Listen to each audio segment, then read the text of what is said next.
Hi friends. Hey, this is Carl Albrecht and I'm in my home studio here in Nashville.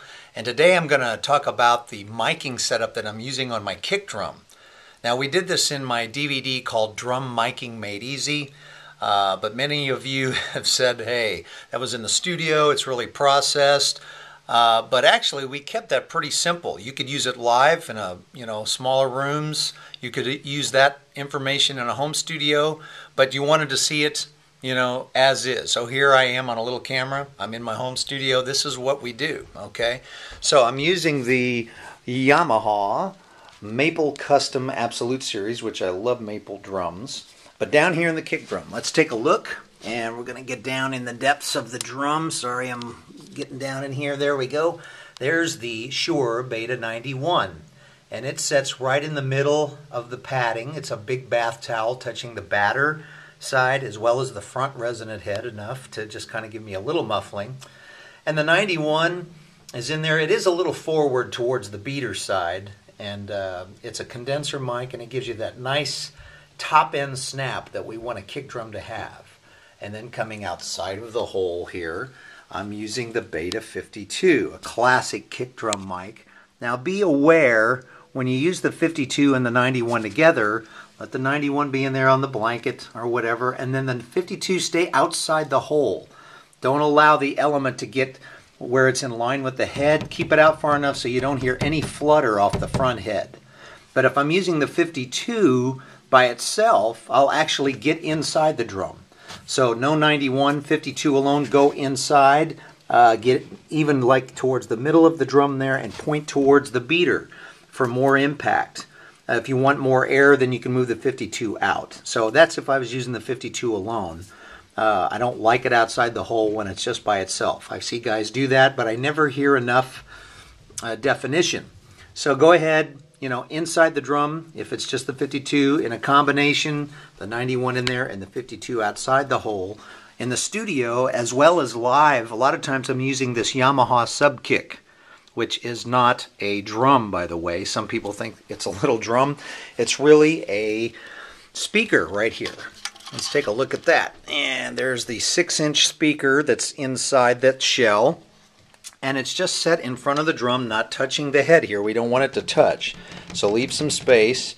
And it picks up that super low frequency. That speaker is wired like the microphone. So it's not acting like a speaker. It's literally picking up the low end because it's a large diaphragm microphone now. It sounds really amazing. And so that's it. Those are the three channels, 91, 52, and the sub kick. By the way, the sub kick is never used alone. Not for me. Some guys have done that. It's really designed to be used in conjunction with an internal mic. Okay, so it's just that low, really fat kick drum sound to add to the punch of your internal mic. Okay, so those are the three mics, my favorites. Don't try to do a thing where you subgroup them in a channel, like one channel. Could do that, but then you can't adjust accordingly in a live setting for each song if you're going to do that. I just like to have control, 3 channels.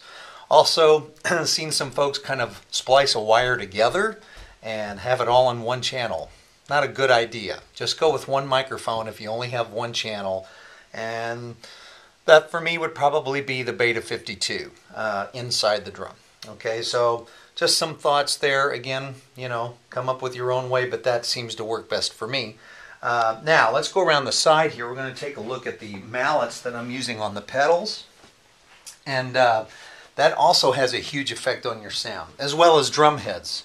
I'm using an Evans EQ3 or an EQ4, depending on the flavor of the day. And but for the mallets, I like a hard plastic beater, okay, on my Yamaha kick pedals here. If I'm doing double kick, I'll use the same, mallets on both. But for demonstration, I'm going to let you see on the double pedal the hard felt beater, and then on the main one, you're going to see the hard plastic. And for me, bass drum heads are tuned super low. I mean, they're really loose, just as long as it doesn't sound like paper when you hit. Just be careful of that. So that's what I'm doing. So you got the mics in there, heads tuned really low, a little bit of padding. Let's come down here and take a look on the pedal, and there you go. So there's the primary one. That's the plastic beater with the hard felt. So let's take a listen to that.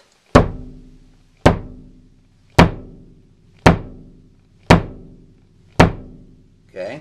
Now over here on the double pedal side would be the hard felt. Here you go.